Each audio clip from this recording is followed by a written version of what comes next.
Arratzaldeon, ongi etorri denoi. Zer baino lehen, bi gehi proposatzen ditu urgentzia sartzeko. Batetik Lisburgo lursailaren salmenta onartzea, eta bestetik Euskararen nazioarteko egunerako adierazpena. Hortaz, euskatibo dugula dauden. Lisburgo lursailaren salmenta onartzeko puntua sartzearen alde. Euskararen nazioarteko egunerako adierazpena sartzearen alde. Irakau batez. Hortaz, 7. aztergaia Lisburgo lursailaren izango da, eta 8. Euskararen nazioarteko egunarena. Lehendabiziko aztergaia aurreko bilkurei, hau da 2021ko uztailaren 29koa, 2021ko irailaren 30koa, eta 2021ko urriko 28koa, dagozkienak eta zirenkorrak onartzea ala badagokio. Ekarpenik edo iragokitzunik. Onartzen ditugu.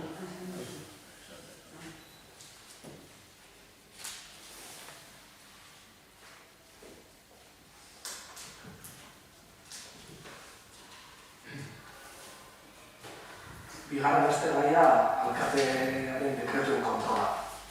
Zuen abaitza.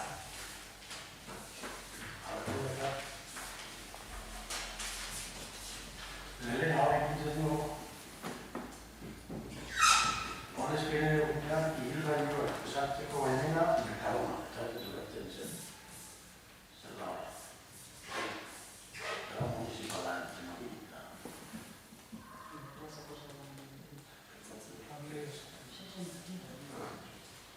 Zer da, Mercadona? Erena. Oinezko egunera sartzeko baimena. Sartzeko herria, repartidoria. Ez noa lurretzen, eta gero lorretzen son Mercadona esateko.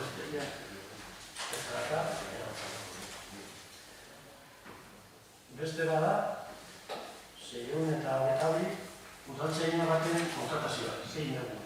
Relevo a oporretan. Hor, udalerako kontratazio funtzioa batzuk, bukatu zaizkide kontratuak, eta plantilla utzunea oporrareka betetzeko eta fantasiena kontratatu dugu beste udaltzen bat 2 hilabetetan dira. Oporrareka kubritzeko eta... Gero hemen beste bat ez dela, horretu, 627, hor dago, 620 dekretuan zenbatikoen zuzenketa. Eta zer da, gurea atzian dagona, hilariko hilkutza jaizteko makina erostua?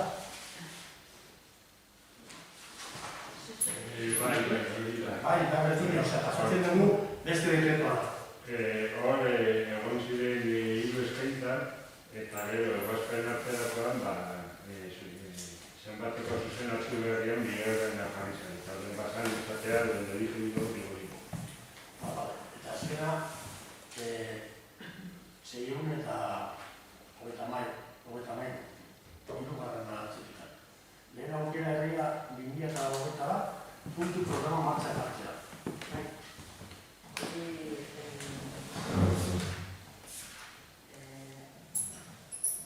Urriko batzordean aipatu zen, merkataritza sustatzeko partida mandio diru bat zegoen, eta esan beharrean, aurrekotan ere bono kanpainak martxan jarri da moduan, hau izango da, eskarra gulertzeko eroskineta egiten da moduan, erosketa gari puntu batzuk biltzen dituzula eta hori da, programari martxan jartzeko. Guen ja bendua batian jarriko da martxan, eta espero dugu biharko materiala edukitzea pixka behintzat eta baterako martxan. Besterik. Azkenak, zeruen eta 35, enplegutzuaren barnean arkitekto tekniko bat kontrolatzea. Hor, urtero bezala enplegu planerako hainbat eskaera egin genituen, eta horien artean arkitekto parejadorea kontratatzea izan zen, pixkatik bizkartutasun espedienteak eta aurrera ateratzeko, eta, bueno, azte honetan hasi da lanean, eta horren merkaturatzeko.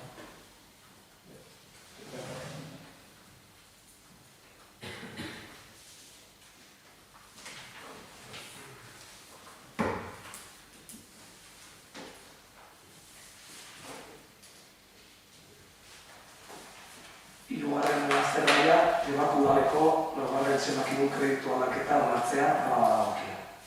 Zia?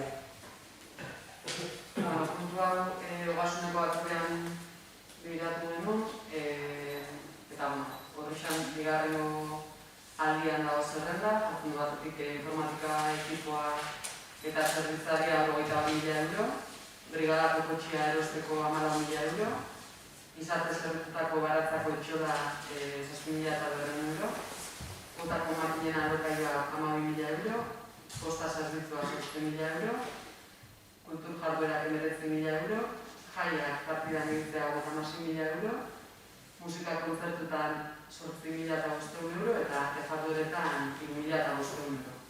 Orduan guztira izango ditzaken 129.000 eta 200 euroko kreditu aldaketa bat atxorteekin. Eta dudan bat da nire kaso edo? Hortaz,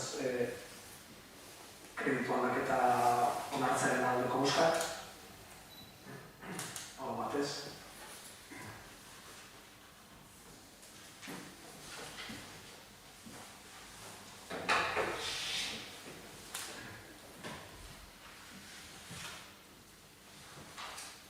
Laugarren aztergaia, azaroak 25, emakumeen kontrako indarkeria ezabatzeko nazioarteko eguna. Adierazpen instituzionala onartzea hala badagokio. Zia? Adierazpen hau aurrez bidea zaizue, pixkat adosteko testua, eta bintzat aipatu nahi du, zoritxarrez azkenengo asteetan, bai beban bertan eta inguruko herrietan biala kasu batzuk, orduan, borroka hontan aurrera jarraitu behar dut, gaur justu tokatzen nahi zuzen eguna, eta espero dut urte gutxitan hau ospatzeko olako egunen beharraz izatea, baina irakurrengo eta erazpena, eta gero ospatuko dut. 2002tik aurrera, emakumeen banako indarkeriari buruzko datuak jasotzen hasi zirenetik, 101 emakume eta 11 haur eragileak izan dira Euskal Herrian. Zenbaki onartezin honen atzean, izenak eta izanak daude. Eta bereziki memorian gordena ditugu 2008 batean zehar eraigituzten Erika Tabares, Kontxi González, Aintzane Pujana, Maria Pilar Berrio Jimenez eta Miarrezeko 75 urteko bizitaguna. Urte honetan ere bereziki aipatu nahiko genuke gizabergaren punta diren erailketa horretaz gain, goikoak bilakatu direla gizonezkoek taldean egiten dituzten bortxaketei buruzko salaketa publikoa. Hala ere, eraso bakoitzaren aurrean, hauek salatu dituen mugimendu feminista saretu bat atera da kalera. Gaurko egunean ere talde hauen lana eta ezinbestekotasuna azpimarratu behar dugu. Urte luze hauetako lana izan da indarkeriari maskara kentzea. Indarkeria matxistei buruz egindako makroinkestak datu larria mahaigaineratu zuen. 2 emakumetik batek indarkeria matxista pairatu du bere bizitzan zehar. Istanbulgo hitzarmena ekarri nahi dugu gogora. Urte luzeetan zehar, mugimendu feministak egindako indarkeriaren ikuspegi zabalpena bildu zuen lehen tresna loteslean zuten. Hitzez hitz esaten du, emakumearen aurkako indarkeriagatik ulertu beharko dela giza eskubideen urraketa bat eta emakumeen aurkako diskriminazio modu bat. Eta generoan oinarritutako indarkeria ekintza guztiak izendatuko direla. Emakumeentzat kalte edo sufrimendu fisiko, sexual, psikologiko edo ekonomikoak dakartzatenak edo eragin ditzaketenak. Ekintza horiek egiteko mehatxoak barne, ertxapena edo askatasuna arbitrarioki kentzea bizitza publikoan edo pribatuan. Azaroaren 25ean, nazioarteko tresna lotesleago aintzat hartuta, emakumeen kontrako indarkeria mota guztien aurka gaudela adierazteko eguna da. Eta hori ez ezik, indarkeria sorrarazten duten eragile guztien aurka ere bagaudela esatekoa. Bizitza aske, seguru eta burujabeak eraikitzaren alde gaudelako. Indarkeria matxistaren alderdi desberdinak identifikatzen jarraitzeko eguna da. Jendartean normalizatuen dauden sotilenetatik hasita, hala nola aurkitzeak, ahozko litzukeriak, publizistek eta masmediek emakumeen gorputzari ematen dieten erabilerak, mezu eta adierazpen sexistak, janzkera jendartesaren erabilera edo lagun artea kontrola antolatzea, eremu publikoa askatasunez okupatzeko zailtasunak, edota emakume eta gizonen arteko berdintasuna zuzenean erasotzen dituzten administrazio erabakiak. Bigarren estadio batean, sexu erasoak eta eraso fisikoak egongo lirateke, eta esparrurik bortitzenean erailketak. Kakotxen artean normaltasunera bueltatzen ari gara eta zabaltzen ari den egun hauetan, indarkeria matxista pairatzen duten horientzat ordea ospatzeko normaltasunik ez dagoela adierazi beharrean gaude. Gutariko bakoitzari dagokigu egoera hori aldatzea, eguneroko zereginetan hasiz, gure inguru hurbilenean jardunez. Eta gure kasuan, Debako Udalbatzatik horretarako lagungarriak edo beharrezkoak diren baliabideak hobetzen jarraitzeko konpromisoa hartu nahi dugu. Tartean, funtzionamendu protokoloak, alduntze edo desalduntze jarduerak, aiparekideak eta bat. Horrela bada, honako konpromiso eta eskaerak adierazi nahi ditugu. Debako Udalbatzak emakumeen munduko martxa bultzatutako indarkeria matxistaren aurreko erantzun protokoloa bere egiten duela. 2022ko aurrekontuetan berdintasun politiken alorreko jarduerak aurreikusten jarraitzeko konpromisoa hartzen duela. Larrialdietan erantzuna bizkortzeko eta bermatzeko altar mekanismoak indartzeko konpromisoa hartzen duela.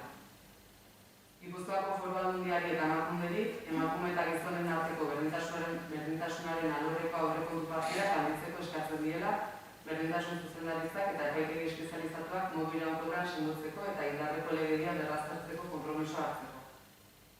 Jaigiroan eman ditezken erasoei erantzuteko eta hauek prebenitzeko protokoloa berritzeko eta hau talde feministarekin eta kultura batzordarekin batera egiteko konpromisoa hartzen duela. Emakume gazte eta helduei zuzendutako jabekuntza jarduerak abian jarriko dituela, hainbat jorratu izateko, besteak beste, bikote harremanak eta harreman sexu-afektiboak, amodio romantikoak, sexualitate libreak eta bat. Gizon gazte eta helduei zuzendutako lanketa berezituak abiatzeko konpromisoa hartzen duela. Afektibitatea, harreman ereduak, maskulinitate ereduak, rol sexista gainditzeko estrategiak eta parekitasuna lantzeko besteren artean. Azkenik, Debako Udaletik, Borrokan feministaren alde hartu dugun konpromisoa berretsi nahi dugu, indarkeriari gabeko gizarte demokratikoak eraikitzeko bide eta tresna nagusia denean. Berdintasun politiken batzordetik, bertan parte hartzen duten eragileekin batera, egun honen bueltan antolatu diren ekimenetan parte hartzeko deia egiten amaitu nahi dugu. Joan, 2008ko azarrak noizauz. Horbait esan nahi ditu nahi du. Aldeko bozka. Horbat ez.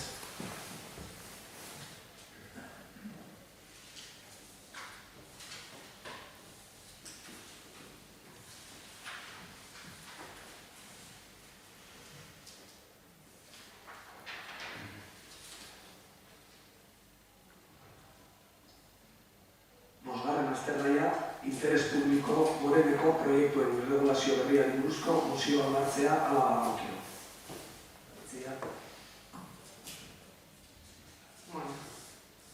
Mozioa bere iritsi zaigu eta mozioa bere irakurriko ez, bertan azat pixkatazten du zeren ingurukoa. Gaur egun, ingurumen administrazioaren lege proiektua izapidetzen ari da Eusko Legebiltzarrean. Eta zuzenketak aurkeztu ondoren, Legebiltzarreko prozeduraren fase bueltatuan dago epe laburrean onartu gabe. Eusko Jaurlaritzak aurkeztutako lege proiektuari aurkeztutako zuzenketetariko baten xedea, Euskal Autonomia Erkidegoko lurralde antolamenduari buruzko maiatzaren 31ko 4/1990 legea aldatu eta figura berri bat arautzea da. Hau da, PIPS edo interes publiko goreneko proiektuen figura sortzea. Aldaketa horren bidez, Eusko Jaurlaritzari ahalmena ematen zaio ustezko ingurumen hobekuntza izan dezaken edozein azpiegitura interes publiko goreneko proiektu izendatzeko, baldin eta sustapen publikoa badago. Hala nola, energia berriztagarria sortzeko proiektuak, zabortegiak, araztegiak, erosketa proiektuak eta bar. Gainera, ez zaila iristen beste proiektu mota batzuek. Hala nola, ekipamendu handiek edo bestelakoek, baldin eta ingurumenaren aldetik nolabaiteko justifikazioa badute. Hau da, eremu derratu batean planteatutako iarozen proiektu, esaterako entzinako hondakindegi batean golf zelebrat egitea denez. Interes publiko goreneko proiektuen izendapen horrek, lurralde antolamenduko eta hirigintza plangintzako tresna guztiak azpiegitura berria egokitu beharra ekarriko du. Hau da, interes publiko goreneko proiektu Diputazioarekin eginiko udalen hiri antolamendu plan orokorrei inposatu egingo zaizkie. Balizko interes orokorreko proiektu horiek toki eremuko administrazio publikoen irizpidearen aurkakoak izan arren. Zentzu horretan, mota hontako proiektuak APOA edo hiri antolamendu plan orokorra baliogabetu egingo du. Are gehiago, lurralde antolamenduaren legearen aldaketa honek toki erakundeen prebentzio kontrolerako ahala ere baliogabetzen du. Interes publiko goreneko proiektuen figura beraz, lurralde eta hirigintza plangintzaren inguruan ezarritako adostasunaren aurkako eraso bada. Toki eremuko autonomia eta demokrazia nabarmen urratzea hain zuzen. Udalari ez baitzaio aukerarik ematen bere lurraldearen barruan desegokitzat jotzen dituen erabilerak mugatzeko. Kezka handiz ikusten dugu ingurumen administrazioaren legea laster baldintza horietan onartu ahal izatea. Hori dela eta Debako Euskal Herria Bildu udal taldeak honako mozioa aurkeztu du osoko bilkuran eztabaidatu eta onartzeko. Debako udalaren osoko bilkurak adierazten du lurralde antolamenduari buruzko legeak interes publiko goreneko proiektuen figura jasotzearen aurka dagoela. Eta baita ere, gure udalen toki autonomiarentzat kaltegarriaren eta gure toki demokrazia urratzen duen beste edozein tresnaren aurka dagoela. 2. Debako udaleko osoko bilkurak Eudel Euskadiko udalen elkarteari eskatzen dio udalen interesa defendatzeko. Endaurrean adieraztezala aurka dagoela eta dagozkion kudeaketa guztiak egin ditzala lurralde antolamenduari buruzko legea aurreko puntuan deskribatutako moduan alda ez dabe. Eta 3. Debako udalaren osoko bilkurak mozio honen edukia Eusko Legebiltzarrera eta Eudel Euskal udalen elkartera bidaltzea erabakitzen du. Deba 2021ko azaroaren 20.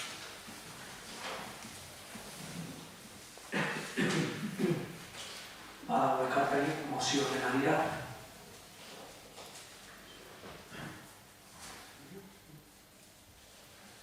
Mozioetan dakagun bat kezka goduak eta bakoitzen godu bere botazioa.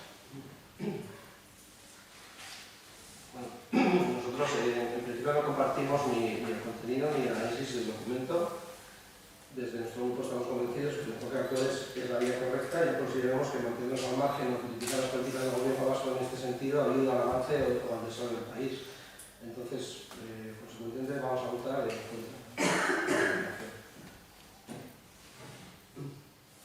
Bueno, baina biste aldera, komentatuko duke helburua ez dela Eusko Jaurlaritzaren legeak kritikatzea beste arrazoi gabe, hor ikusi bezala argudio desente daude.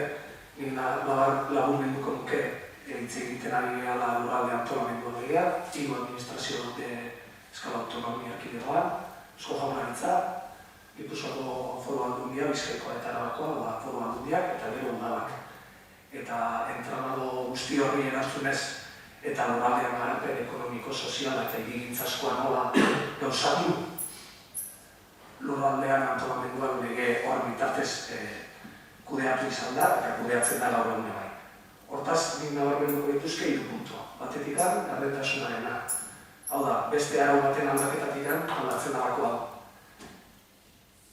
Bigarrena, inposaketa badala. Azkenean, udalok eskumen batzuk ditugu eta guk erabakitzen dugunan kontra beste erakunde batek hartzen du eta are gutxiago ez da konsulta ere egin aldaketa hau egiterako orduan, hau da, komunikabideen berriz bitartez jakin duguna.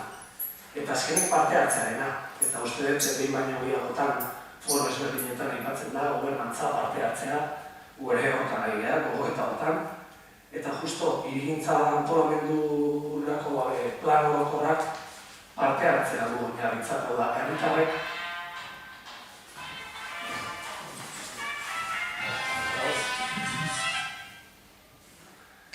izan ere herritarrak antolamendu horren inguruan eta herriak aipatutako garapen ekonomiko, sozial eta hirigintzasko hortan esateko asko dutelako. Orduan, galdera litzake, zertarako beste lan hartu ondoren inolako parte hartzeri gabe herri baten zer egin behar den erabakitzen baldin bada zergatik leku baten bai eta bestean ez. Horixe aipatuko nuke eta gisa. Si me permites, has hablado de oposición, de modificaciones de leyes, como el resto de leyes. Cuando se sindical tampoco nos tiene en cuenta los ayuntamientos según qué ámbito o qué margen sea. Entonces, por eso decía que no comparto ni el análisis ni el contenido del documento. Entonces, bajo nuestro punto de vista, no tiene ni pies ni cabezas y no lo vamos a apoyar. Puntualizatuko nuke, beste lege batzuk, eragina noski daukatela eta guztiengan, hemen udalak dituen eskumenen inguruan ari gara. Hau da, guk zinegotzi bezala ditugun eskumenen inguruan. Hortaz, eragin zuzena, eduki badauka. Oso ondo, horren bestez, bozkatu dugu. Mozioaren aldeko bozkak.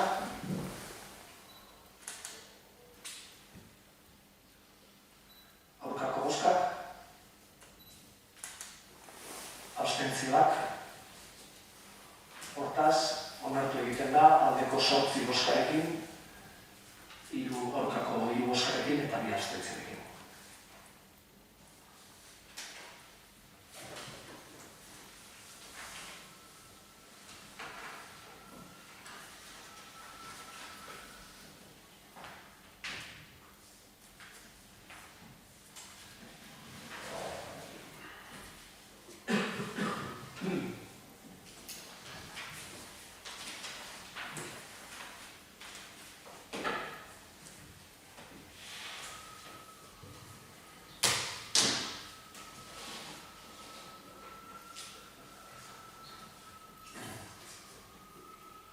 Zigaren aztergaia, jaso nahi genukeena eskaintzea, itun soziala onartzea labagokio. Aritz, zure gaitza.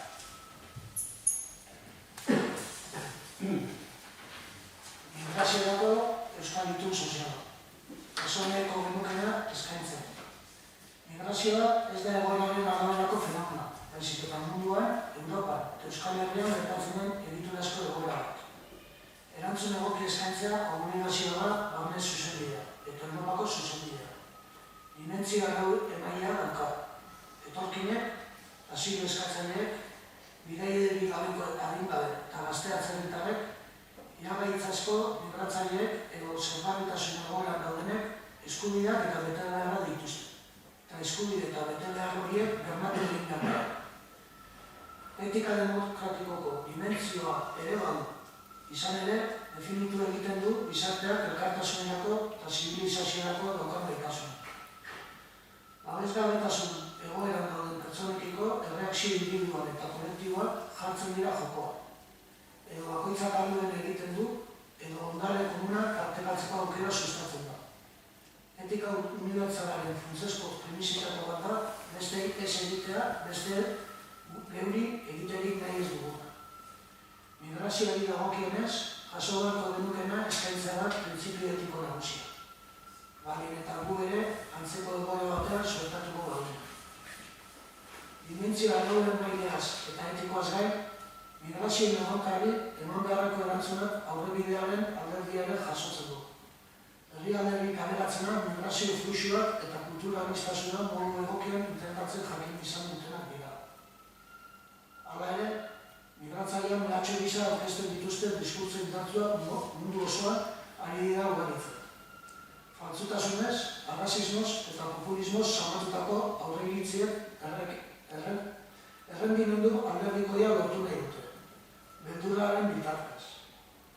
Horren, ondorietako bat, Europako eredua eta balioak zalantzan jartzen direla, ustekabe. Sintomak eskagarriak agertzen dira. Kanpoko zein barruko mugak modu faktikoan berrezartzen dira. Errefuxiatuen eta etorkinen gizeskubideen aitorpenak atzera egiten dute. Godoto diskurtsoa, adierazpen politiko instituzional argiko xenofobia agertzen da, eta ezin da migrazio politika erkiderik eraiki. Orain arte, Eusko Autonomia Erkidegoak modu bateratu eta solidarioan erantzun die migrazioaren erronkak dituen agerpenean. Alabaina, populismo xenofoboaren mehatxua hortxe dago, eta bere burua egituratzeko eta demagogiaren bitartez barraiatzeko asmoa dauka. Migraziorako euskal itun sozialerako proposamen hau oztopuen eta aukeren testuinguru honetan dago kokatuta. Bere helburuek proiekzio etiko, preventibo eta proaktiboa dute. Itun honen helburu etikoa erantzun solidario eta erantzulea sendotzea da. Migratzaileen beharrizanei dagokienez. Helburu prebentiboa berriz, zeharkako batasun sozial eta politikoa eratzea da. Xenofobiaren aitzakipean sortutako populismoen asmoak ezer usteko. Eta helburu pragmatikoa da, migrazioaren erronkari gure gizartearen hazkunde eta aurrerabide prozesuaren parte gisa heltzea. Abia puntua. Migraziorako euskal itun soziala sinatzen dugun pertsona, entitate eta erakunde, ondorengo abia puntu hauek partekatzen ditugu. A. Premisa politikoa. Pluraltasuna. Dibertsitatea gure historiaren eta nortasun kolektiboaren funtsezko zatia da. Kulturarteko pluraltasunaren balioekin konprometitutako eta herritartasun inklusiboa eraikitzen lagunduko duen euskal gizartea defendatzen dugu. B. Premisa etikoa. Elkartasuna. Migrazioaren erronka berriak interpelazio etikoak dira. Eta horrek elkartasuna, diskriminazio eza eta etorkinen zein bertakoen eskubide eta obligazioak parekatu beharra eskatzen du. Eta alaxia onartzen du, konpromiso partekatu gisa. C. Premisa pragmatikoa. Behar izana. Euskal gizarteak familien babeserako politikez gain, immigrazioa behar du. Lanaren eta demografiaren inguruko behar izanei erantzun ahal izateko. Euskal Autonomia Erkidegoko ondorengo hamarkadetako hauskundeari dagokionez, immigrazioa onerako izango da, eta guk aukera gisa helduko diogu gai hori. Zeharkako aukerak. Itun hau sinatzen dugunok geure egiten ditugu gure gaitasun eta eskumenen neurrian zeharkako aukera hauek. Bat, bizikidetza. Harrera eta integrazioa babesten ditugu. Bai, eta elkartasunaren, amistasunaren eta bizikidetzaren diskurtsoa ere. Argudiatu egiten ditugu beste kultura edo jatorrietako pertsonen aurkako aurre iritzietan eta estereotipioetan oinarritutako diskurtso estigmatizatzaileak. Bi, giza eskubidea. Oinarrizko eskubideen titulartasuna ahalik eta gehien zabaltza sustatzen dugu. Nazionalitatea edozein dela ere, tratu eta aukera berdintasunaren printzipioan oinarritutak eta diskriminazio mota horren aurrean. 3.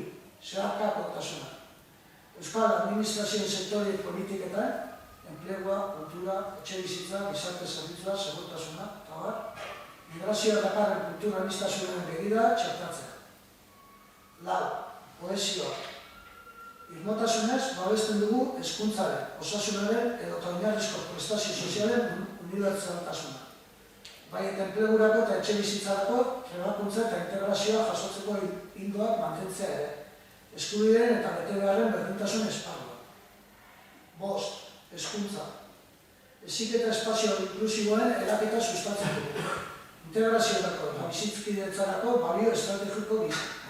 Errealitate desberdinak partekatzea, ezagutzea, estimatzea, pedagogia erabakigarria da gure ikasleen gizarteratze prozesua. 6. Tokiko esparrua. Tokiko esparruaren garantzia nabarmentzen dugu. Eguneroko integrazio efektiborako agertoki estrategiko gisa.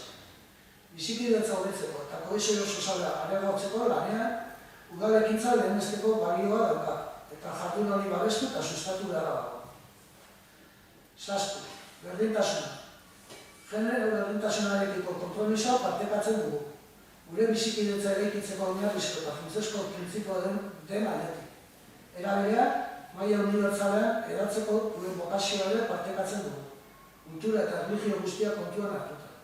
Konpromiso hori migrazio politiketan eta gizarte babeseko politiketan genero ikuspegia modu eraginkorrean sartzea gauzatzen da. 8. Hizkuntzak. Gizarte hartzaileko hizkuntzak ikastearen alde egiten dugu. Migratzaileen integraziorako eta egokitzapenerako funtsezko faktore gisa. Beharrezkotzat jotzen dugu elkarteunaren zeregina indartzea, elkarrizketa eta lankidetza iraunkorreko mekanismoak ezarriz. Migratzaileen erakundeek harrera eta integrazioa duten zeregina sustatuz. Beraz, horretarako behar diren bitartekoak ahalbidetu behar dira. 9. Lankidetza. Maila instituzional eta sozialen arteko lankidetzaren entasuna sustatzen dugu. Arlo honetan, beste ezein errotan baino beharrezkoagoa da lankidetza. Elkartzen gaituena bateratzea, bereizten gaituenari aurre eginez. Konpromiso zehatzak. guztiaz, erabateko babes ematen diogu konpromiso zehatz hauen garapenari, dagozkien eskumen esparruetan. Bat, erantzunkidetasuna. Beste eragile batzuekin lankidetzan aritzea, Europar Batasun osoan erantzukidetasunaren printzipioa sustatzeko. Horretarako, lankidetza leialean aritu behar da Estatuko eta Europako erakundeekin eta eskatzen eta eskaintzen den konpromisoa islatzen duten proposamena garatu behar dira. Bi, irmotasuna. Batasun sozial eta politikoari eustea. Modu horretan, mezu xenofoboak erabiliz abantaia politiko edo elektorala lortu nahi den guztietan, gehiengo demokratikoaren pisua nabarmenduko da.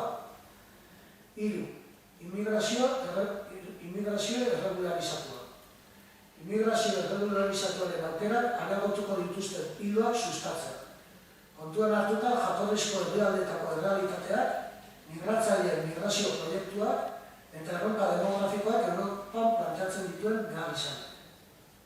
Lau, asilo eskatzaileak eta errefuxiatuak. Nazioarteko babes eskatzaileen eta errefuxiatuen arrera eta integrazioa modu kuantitatiboa, zein kualitatiboa hobetzeko eskaintzak garatzea. Europan, Estatuak eta Euskal Autonomia Erkidegoa. Bost, zaurgarritasun egoeran dauden migratzaileak.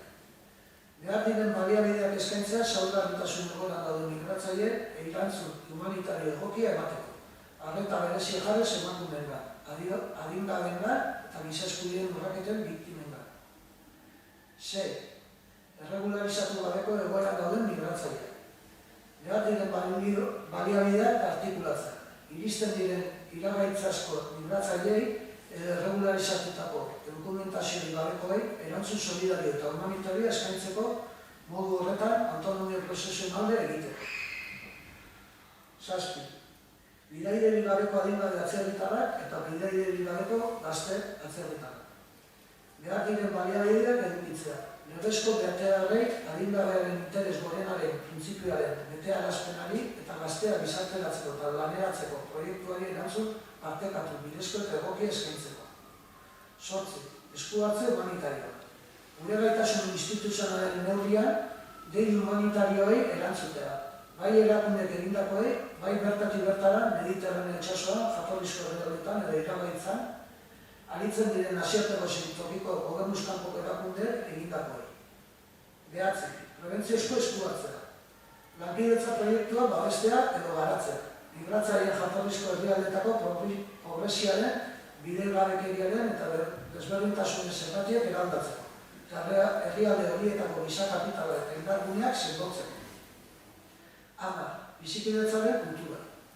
Bizikidetzaren kulturen partekatzea elkartasunean, erantzukidetasunean eta pluraltasunean, giza eskubideen eta berdintasunaren defentsan oinarrituta. Eta edozein arrazismo eta bazterketa argiatuta. 11. Migrazio politika garatzeko erakunde arteko maila aktibatzea. 12. Itun honetan jasotzen diren asmoak konpromisoetan bilakatu eta erakundeen artean programak adostea. 13. Ituna jasotzen duena garatzeko baliabideak ezartzea.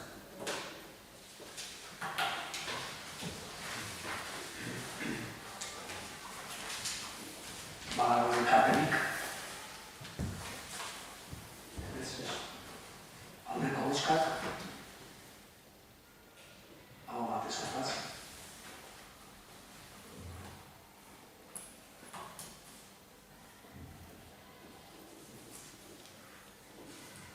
Urgentzia sartu dugu 7. aztergaia, Elizburuko usainen salmenta onartzea izango ditzateke. Norbaitek zerbait adierazi nahi du. Aldeko bozka. Hau batez.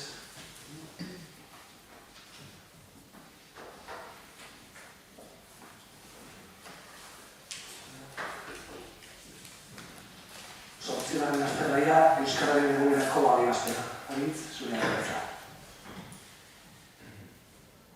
Euskararen nazioarteko egunerako adierazpena. Euskara lanabez, aro berrirantz. Erabilera eremu berri eta ez formaletan ere Euskarak arnaz berri. Tentuz, baina ateratzen ari gara. Azkenean, beltzenetik argia. Erreskuratzen hasi gara, gutariko bakoitzaren eta elkarrekin osatzen dugun herriaren eta gizartearen bizitza erakargarri ezik jasangarri ere egiten duena. Zuzeneko harrema. Elkartzeko itura, aukerak eta guneak, osatzen gaituzten besteengana biltzeko joera. Eta horrekin batera, ezinbestekoa dugu jarduera ekonomikoaren ari eta sareak berriz ere indartzen ari gara. Pandemiaren aurretiko tokira eta inora ere albaritz, hobera iristeko itxaropenez. Eta erabaki sendo bat dugu bidari. Ez da lehia, funtsezkorik ezer atzea beratu. Ez da euskara ere, inola ere ez. Gurekin batera egin dio euskarak pandemiari aurre, eta gurekin irten behar du garaia. Izan ere, aro berrian, gure eta geure gizartearen zaurgarritasunaren jakitun egin gaituen egoera larriaren ondoren, harreman eta komunikazio molde, ohitura eta bide berria sortzen ari dira. Eta are berriagoak eta harrigarriagoak sortuko dira aurrerantzean. Pandemiak agerian utzi du jakin bagenikiena. Zenbateraino diren ezinbestekoa komunikazio hildo eta sareak.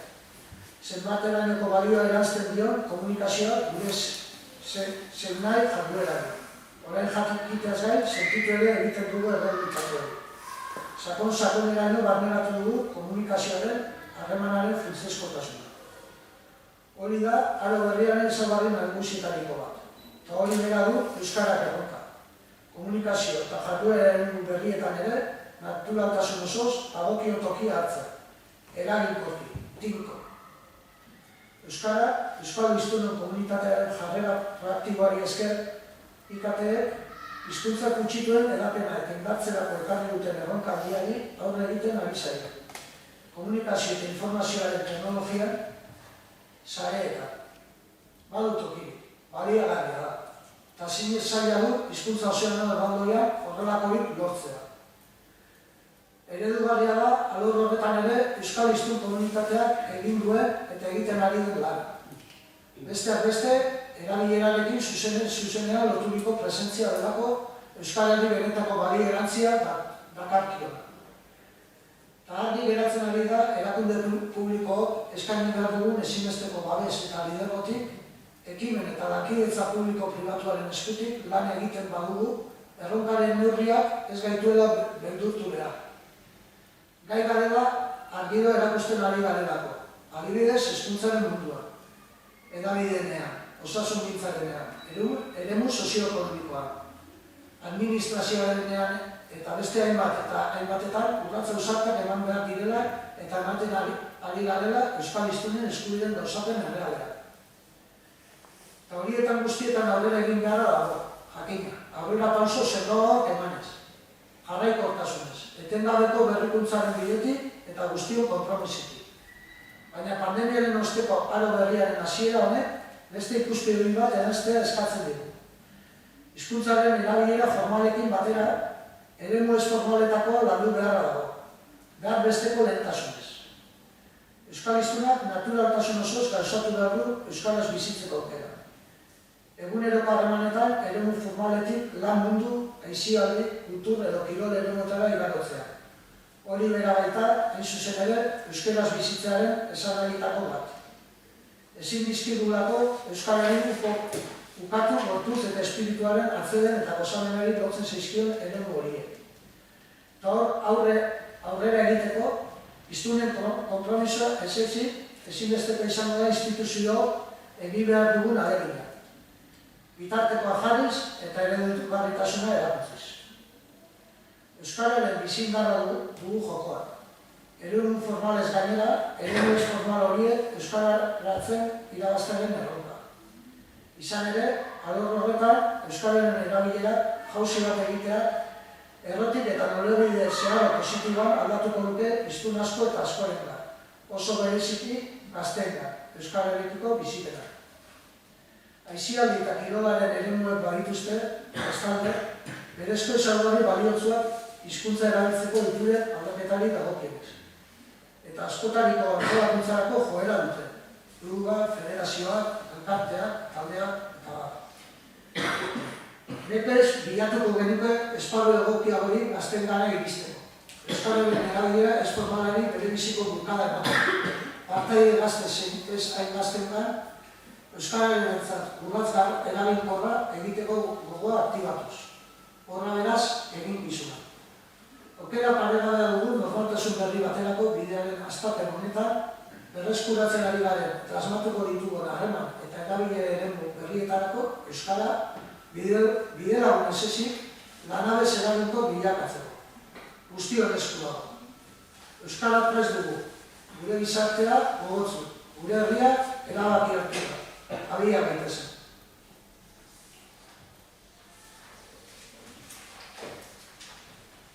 Badago ekarpenik.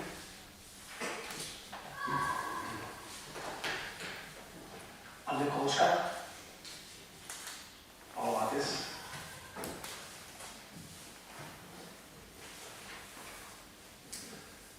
Bestez, osoko bilkurako azken lasterlaira baiatzen dira, bederatzi darrena, eskari eta galderak. Badago eskari edo galderarik?